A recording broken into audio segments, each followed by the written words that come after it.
বাংলাদেশ চা বোর্ডের চেয়ারম্যান মিথ্যা কথা বলাই, চা শ্রমিকদের নিয়ে মিথ্যা কথা বলাই বাংলাদেশ চা শ্রমিক ইউনিয়নের নেতাকর্মীরা সংবাদ সম্মেলন করেন।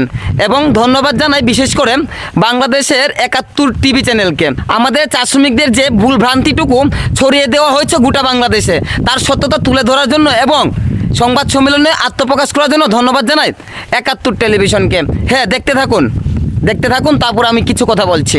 বাংলাদেশ চা বোর্ডের chairman major general Mezbauddin Ahmed television সাক্ষাৎকারে চা শ্রমিকদের দৈনিক কর্মঘণ্টা সহ বিভিন্ন বিষয় নিয়ে যে বক্তব্য দিয়েছেন তা প্রত্যাহারের দাবি তুলেছে বাংলাদেশ চা শ্রমিক ইউনিয়ন। বক্তারা বলেন, সম্প্রতি একটি টেলিভিশন অনুষ্ঠানে যোগ দিয়ে চা বোর্ড চেয়ারম্যান বলেন, চা শ্রমিকরা দৈনিক ৮ ঘন্টার পরিবর্তে ৩ থেকে ৪ ঘন্টা কাজ করে।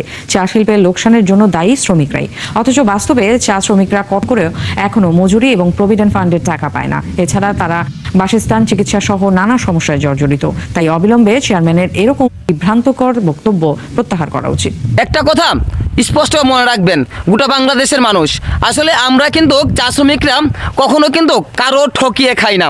হ্যাঁ, চা শ্রমিকরা কখনো ঠকিয়ে খাই না, উপার্জন করি সৎপথ থেকে আমরা উপার্জন করি।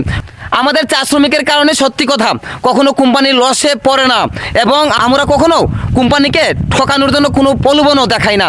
যদি কষ্টে থাকে এবং লাঞ্ছনা বঞ্চনা স্বীকার করে, সত্যি কথা সব কিছু চা শ্রমিকরা সহ্য করতে হয়। কোম্পানির বিভিন্ন ধরনের পাইতারা সহ্য করতে হয়, কিন্তু চা শ্রমিকদের বিভিন্ন ধরনের বেতন ভাতা যে কোনো সময় হুট করে বন্ধ করে দেয় ভাই, তাও সহ্য করতে হয় কিন্তু আমার চা শ্রমিকদের।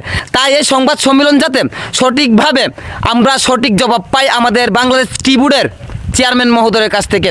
গোটা বাংলাদেশের মানুষ যারা দেখছেন এবং চা শ্রমিক যারা দেখছেন, ভিডিওটিকে শেয়ার করে দিবেন যাতে করে বাংলাদেশ টি বোর্ডের চেয়ারম্যানের কাছে আমাদের এই খবরটুকু পৌঁছেন এবং এই যে মিথ্যা কথা বলার কারণটুকু এবং এর পিছনে সত্যতাটুকু যাতে সকলের সামনে আবারও টকশোর মাধ্যমে প্রকাশ করে। হ্যাঁ, আবারও টিভি চ্যানেলে টকশোর মাধ্যমে প্রকাশ করে এবং আমরা যাতে সকলে দেখতে পারি। হ্যাঁ, এটাই কিন্তু আমাদের চা শ্রমিকদের সবচেয়ে বড় সফলতা। হ্যাঁ, আমি মনে করি আমাদের যে আজকের যে এই যে কষ্ট, পরিশানি এবং চিৎকার, গোটা চা শ্রমিকের আর্তনাদ, এটাই হবে আমাদের সফলতা। হ্যাঁ, এটাই হবে আমাদের সফলতা। ধন্যবাদ, ভালো থাকবেন এবং আমাদের চা শ্রমিকদের জন্য সকলেই দোয়া আশীর্বাদ করবেন। ধন্যবাদ।